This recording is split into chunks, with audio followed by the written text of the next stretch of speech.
Okay, this morning I want to welcome you to Senior Pride.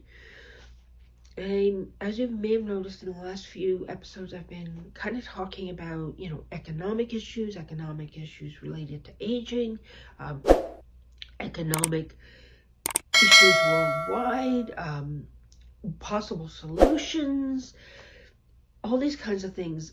In the last couple of days, I've honed in on the trade war that is impending between Canada and the US. And now I'd like to get even more specific and talk about aging and poverty in Alberta. I'm going to focus for the most part on those 65 and over. And as those of you who've come to know me know, I'm in my earlier 60s.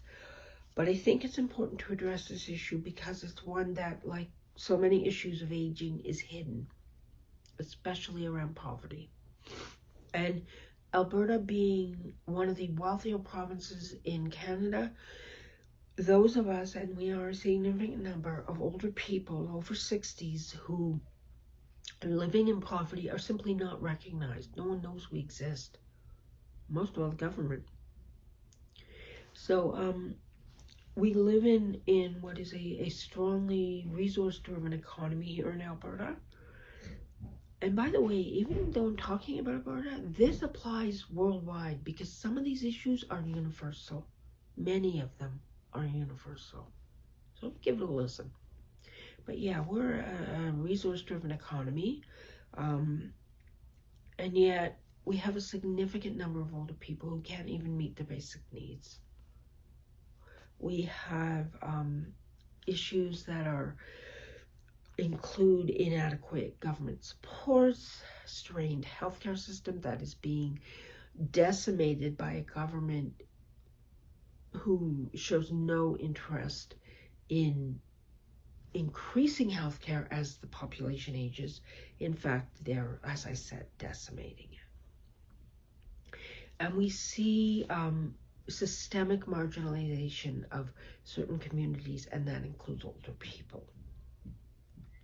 So for these folks, aging is not a time of comfort, joy, reflection, growth. It's a time of mere survival. As of 2024, and we're coming to the end of 2024, we have an increasing population age 65 and over in Alberta, as we do nationally, as we do globally. And as I said, there are many Albertans who thrive in retirement. They have the support of savings, family, access to services. However, those of us living in poverty, it's very different. Fixed incomes are eroded by inflation. Affordable housing is increasingly out of reach, and critical healthcare services are either inaccessible or prohibitively expensive. Now, for those of you who know that healthcare is universal in Canada, you must understand that the Alberta government is doing everything they can to privatize it so that only the very few at the top will be able to afford. For those who are dealing with this eroded system and can afford to go to the United States, good for you. But for the vast majority, that just doesn't exist. Many Canadians rely on things like old age security, the Canada Pension Plan, possibly the Guaranteed Income Supplement, and for some Albertans, the Alberta Seniors Benefit. And the gap between these income sources and the economy and expenses widens every year. Housing and healthcare, which are very important to a dignified retirement, are both in crisis. The province's housing market continues to soar in cost, which pushes even subsidized housing, if you can even access it, completely beyond the reach of many low-income seniors. The healthcare system is struggling under the weight of demand, and as I said, it's being torn apart, and it's leaving those in poverty without timely access to essentials like treatment, medication, or long-term care. The social isolation and mental health challenges worsen as a result, which amplifies the effects of financial insecurity. Seniors without familial or community support are at higher risk of things like homelessness, abuse, and neglect in both private and government-run facilities, again, if they can even access these facilities. So it can be a difficult and harsh reality aging in Alberta.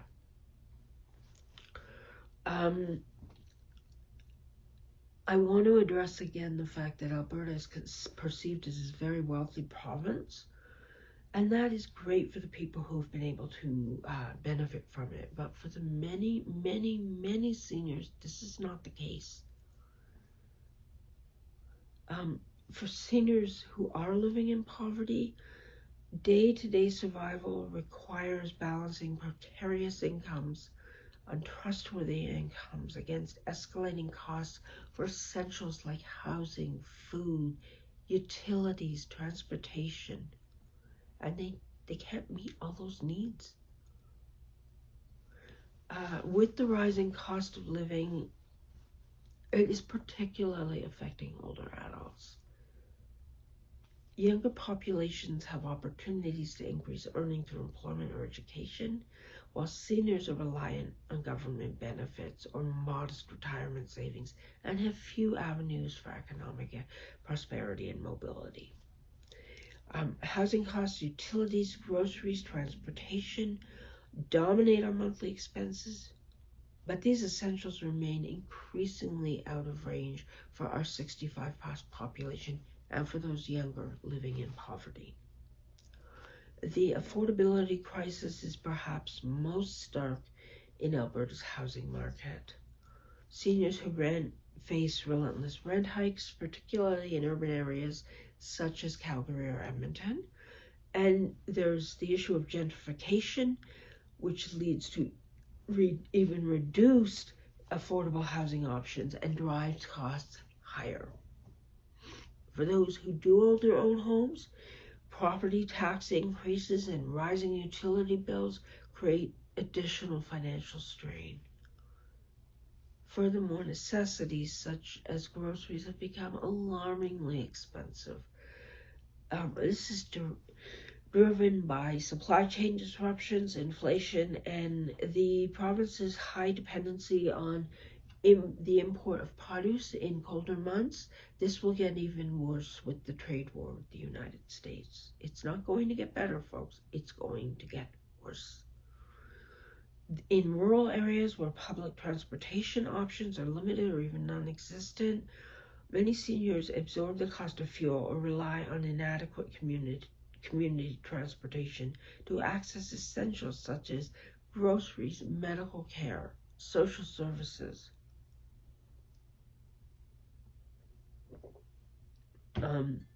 Employment and retirement challenges.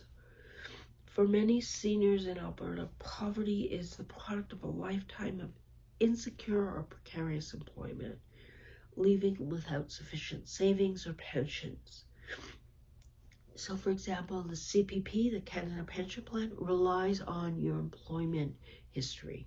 If your history has been precarious, you may not have access to much or any CPP benefit. So the traditional notion of retirement is increasingly unattainable, particularly for low-income individuals 65+ who may have to continue to work to survive. And because Alberta is basically, for older people especially, focused on a gig economy, while it provides flexible opportunities, it exploits aging workers by offering low wages, no benefits, and physically demanding conditions. So, for example, seniors working as delivery drivers or in part-time service industry jobs face both financial precarity and physical challenges, particularly when health issues are compounded by issues of aging. Women, Indigenous seniors, and immigrants are disproportionately affected by those among those facing retirement insecurity.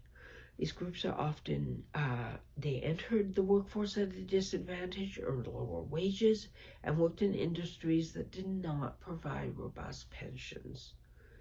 As a result, their financial vulnerability continues as they age.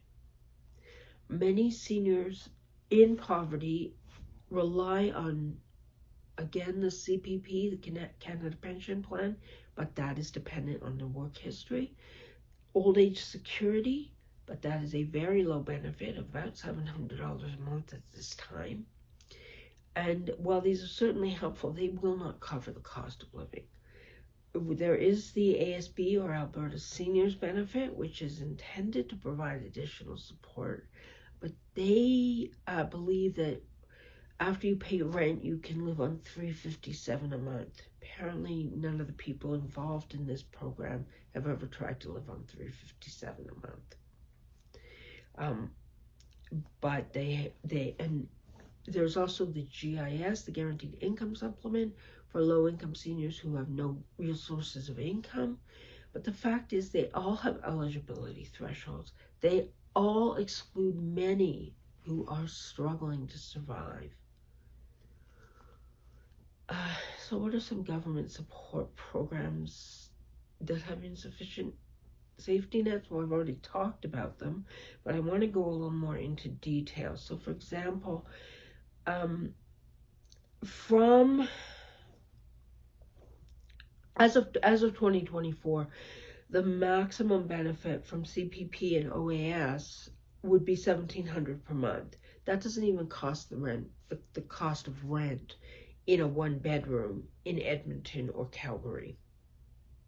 It doesn't cover, obviously, utilities, groceries, or transportation. It doesn't cover medication. They're not universally acceptable. So again, back to that issue with CPP, if you didn't work for industries that paid into CPP, you got nothing. The Alberta Seniors Benefit is designed to bridge the gap, but and for some low-income seniors, it does provide additional relief. However, it's an underfunded program. It is difficult to navigate, and it comes with bureaucratic hurdles that actually deter some seniors from trying to apply. Eligibility thresholds may disqualify many seniors whose incomes are only marginally above the poverty line and who still cannot afford basic necessities and essentials. For individuals in these situations, the result is an ongoing cycle of poverty, as they cannot afford to save for emergencies or even invest in their own health and well-being. There is the issue of wealth inequality and systemic barriers, and the disparity between affluent retirees and retirees living in poverty is just that much more glaring in Alberta, where, as I have said, the province's prosperity tends to mask what is happening to many individuals. Many wealthier seniors enjoy the benefits of substantial savings, investment income, and private pensions, but low-income seniors must navigate a labyrinth of inadequate supports and rising costs, and it's just that basic. The wealth divide is further exacerbated by systemic barriers that disproportionately affect marginalized communities, such as Indigenous seniors, immigrants, women, those with disabilities.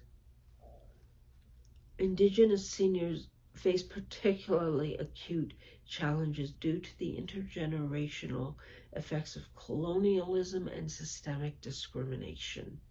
Many lack access to culturally relevant health care, affordable housing, or community supports, leaving them at greater risk of poverty. Immigrant seniors, too, face systemic inequities, as many arrive in Canada late in life and are ineligible for full CPP or OAS benefits. These seniors often depend on informal work or family support, which can be unreliable, insufficient, and damaging to others. The economic reality for low-income seniors in Alberta is one of constant sacrifice. Basic needs such as housing, healthcare, food are often competing priorities, and many seniors are forced to forgo one, such as food, to afford the other, such as housing. Without substantial policy reform, and I just don't see this government doing it, the financial struggles faced by aging Albertans in poverty will only deepen, further entrenching inequality in a province that speaks about itself, prides itself on prosperity and opportunity. So there is an issue of housing instability and homelessness, and people are starting to notice that this is a huge issue among seniors in Alberta. But again, it's under the surface. We consider in our society housing to be a fundamental right, but that is changing.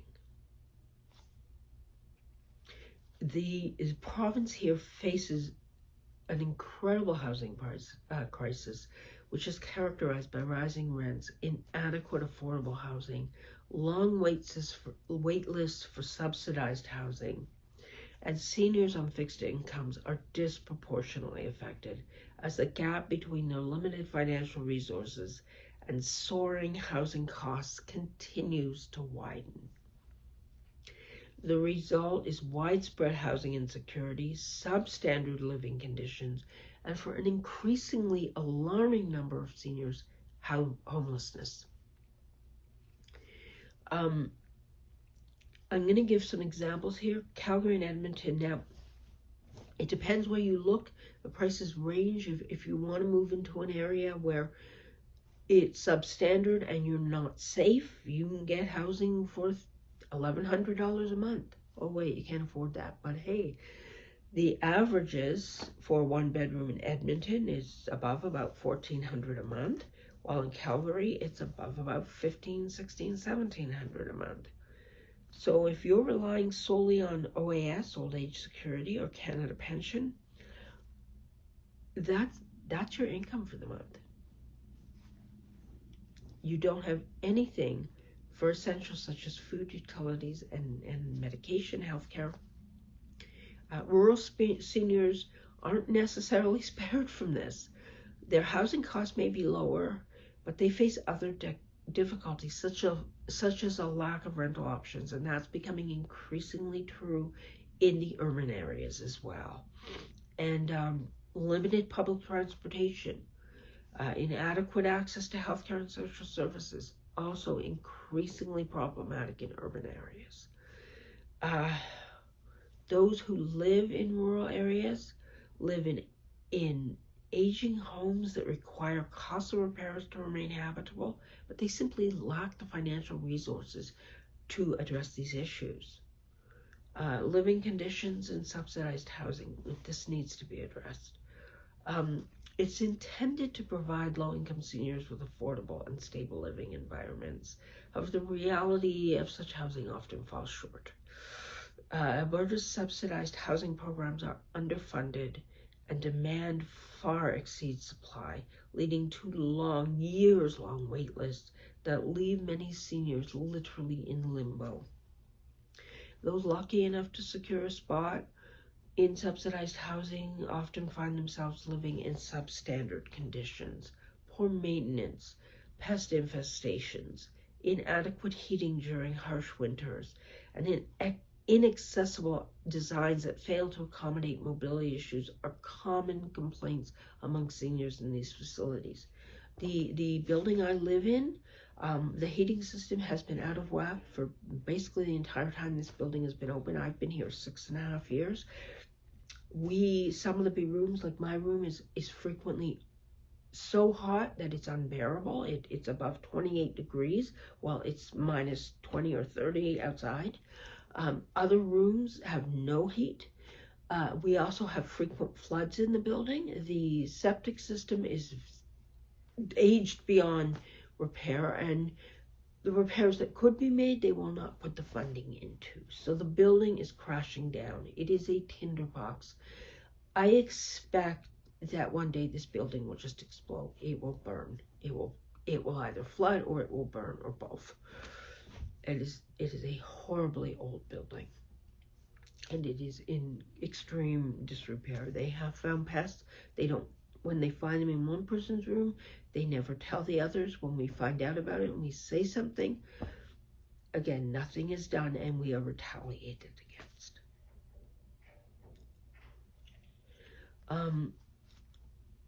It's also important to recognize that much subsidized housing for seniors is located in unsafe neighborhoods, which further exacerbates vulnerability.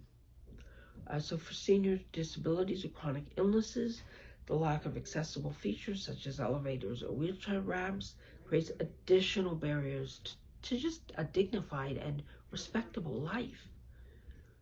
Many seniors report feeling stigmatized or marginalized within these settings, as the broader public often associates subsidized house with neglect or failure, and that is very true. There is an increasing incidence of homelessness among seniors.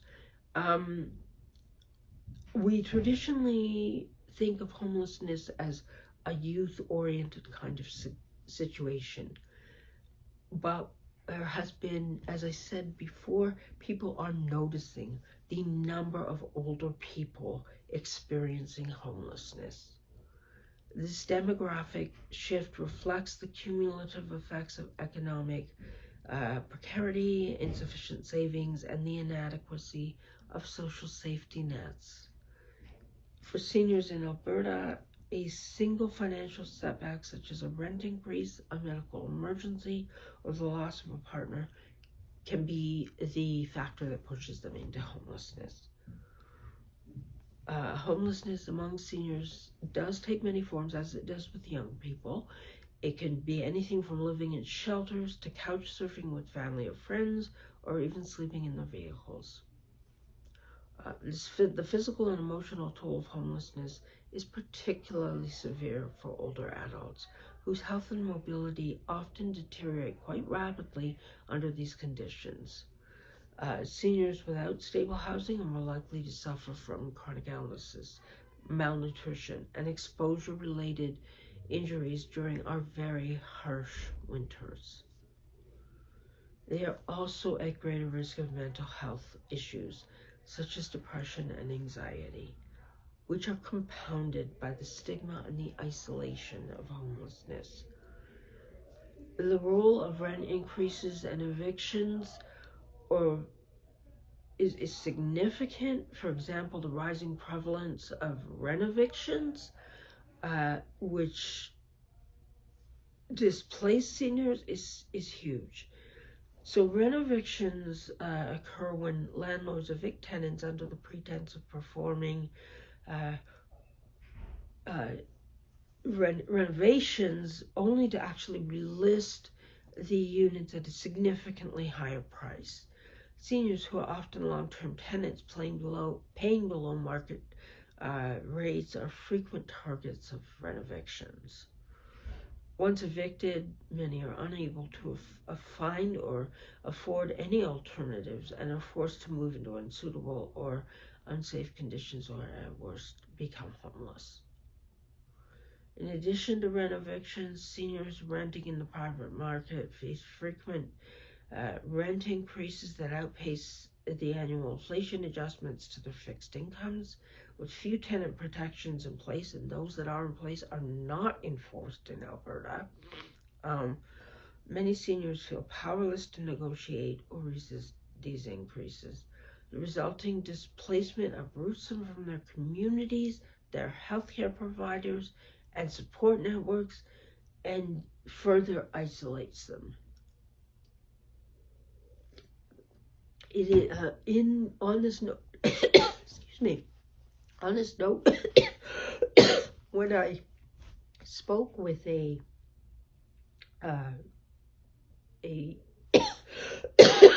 apologize. When I spoke with a healthcare provider yesterday, one of his about needing to meet with social workers to move out of the place where I am. I've been denied sideways transfer to another GEF building. for reasons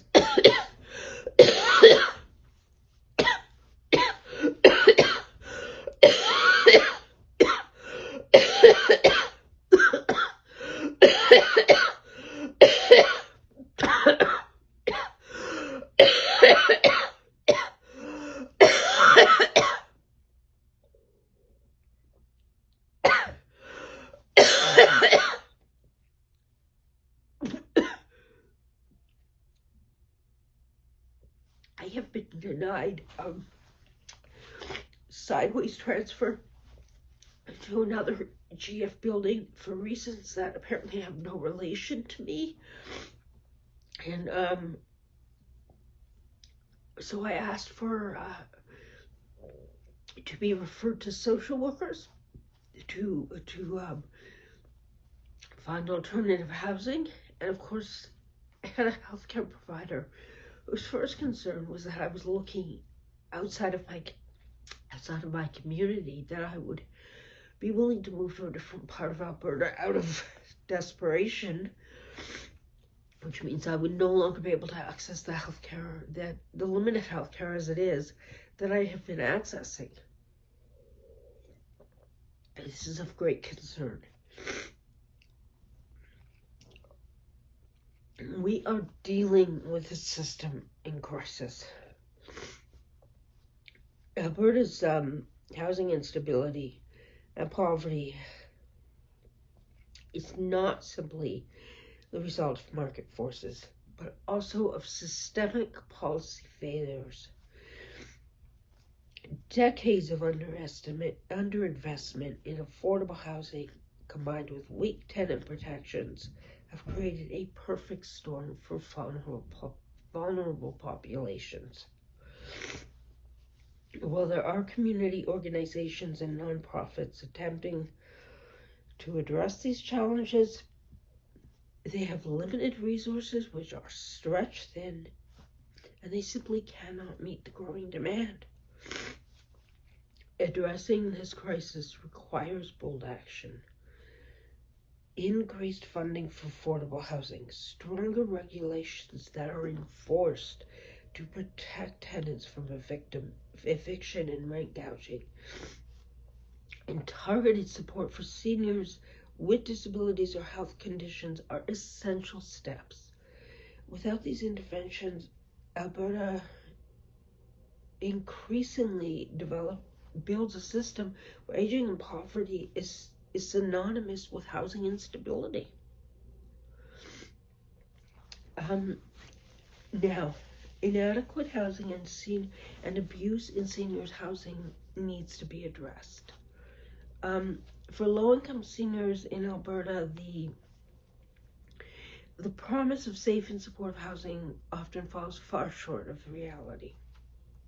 Subsidized housing and long-term care facilities are meant to provide older adults with a dignified place to live, yet many seniors experience neglect, unsafe conditions, or even abuse. These challenges are further compounded by systemic underfunding, insufficient oversight, and the growing privatization of senior care in Alberta. For seniors living in poverty, the inability to afford high-quality housing forces them into facilities such as the one I'm in that are plagued by inadequacy, creating an environment that endangers both their physical and mental well-being. Substandard conditions in long-term care facilities, so low-income seniors may rely on a government-subsidized long-term care facility or affordable private housing options, but these facilities frequently don't even meet the most basic standards of care.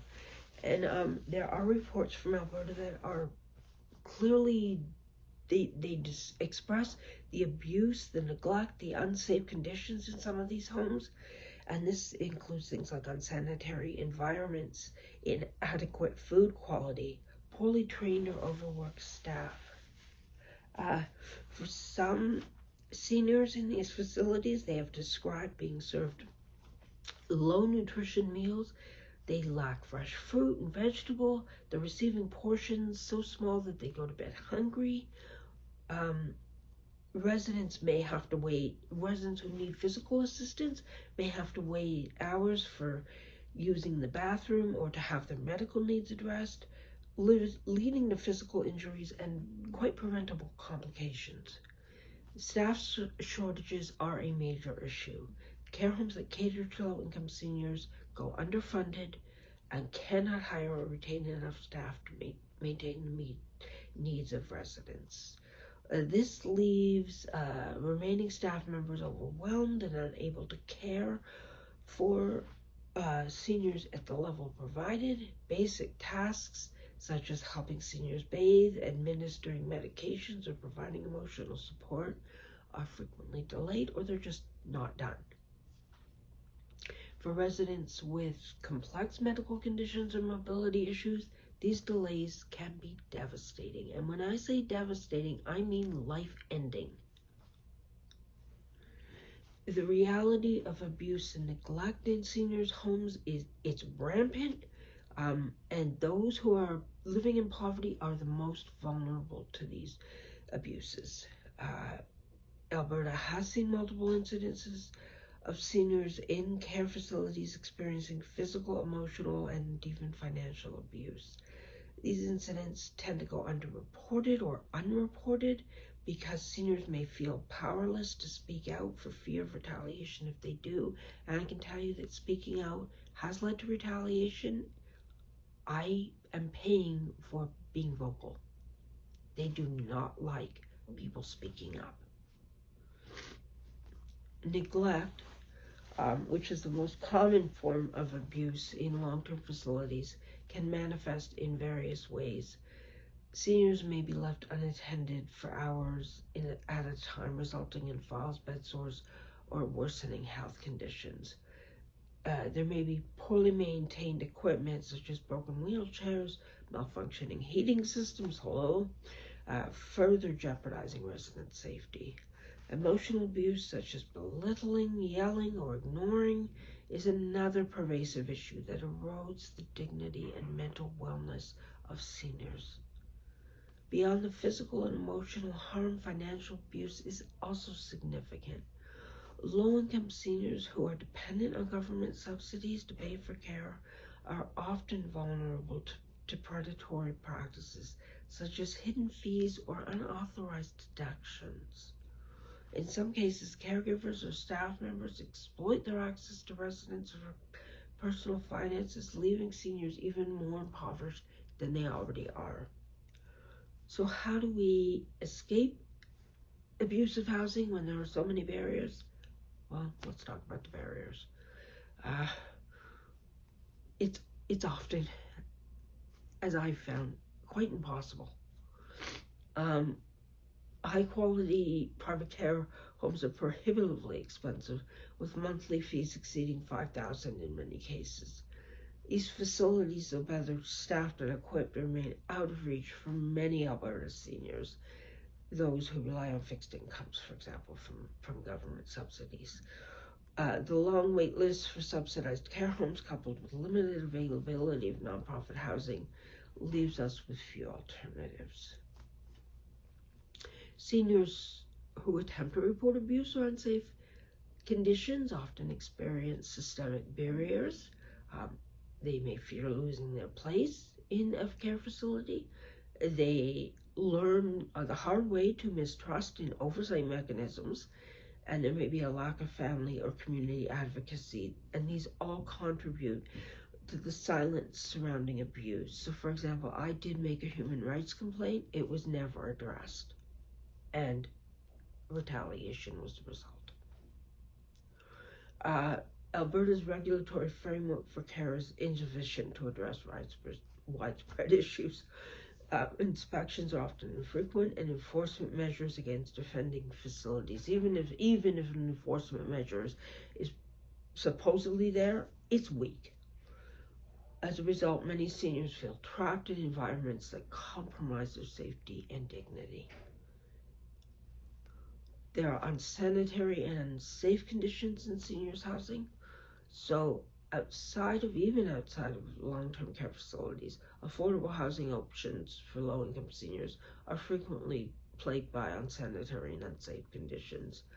So seniors in subsidized apartments or low-cost rental housing often have to deal with issues such as pest infestation, poor insulation, mold, and inadequate heating.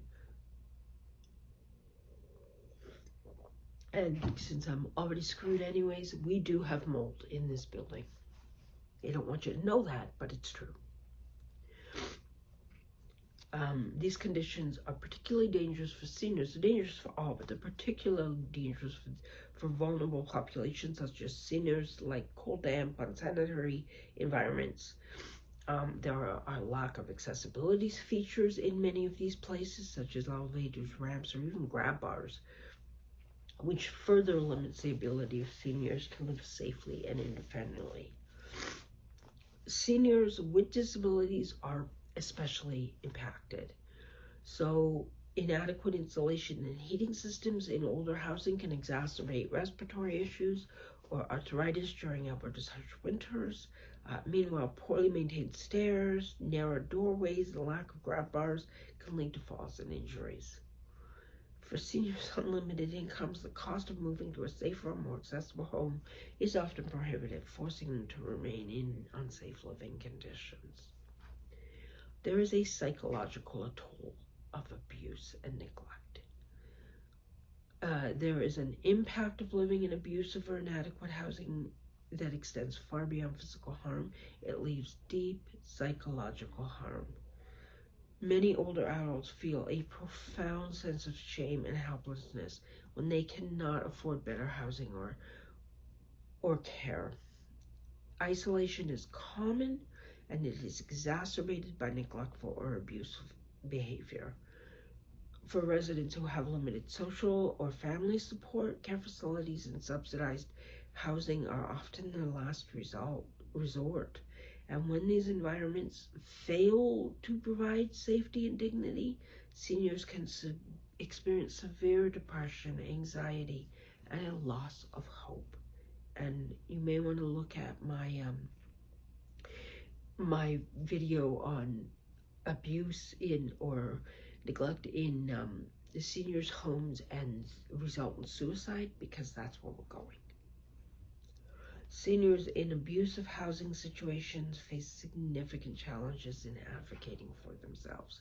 Many lack the physical or mental capacity to navigate Alberta's complex housing and healthcare systems, leaving them dependent on overstretched social workers, community organizations, or family members. For those without such support, there are no avenues of escape. Systemic causes of housing neglect and abuse. First of all, there is a chronic underfunding in Alberta. This leads to a vicious cycle where limited resources lead to poor conditions, staff shortages, and neglect. Privatization has actually exacerbated the problem as for-profit facilities prioritize cost-cutting over quality care. Without strong regulations, increased funding, and mechanisms to hold offending facilities accountable, seniors in poverty will continue to face housing environments that endanger their health. These issues must be addressed. I would like to say that the government is going to do something, but those of us from Alberta know that nothing will be done as long as this government is in place. I could go on to talk about access to healthcare and social services, but I think you know where I'm going with this. It's underfunded, it's undersupported, and access is limited, particularly for seniors.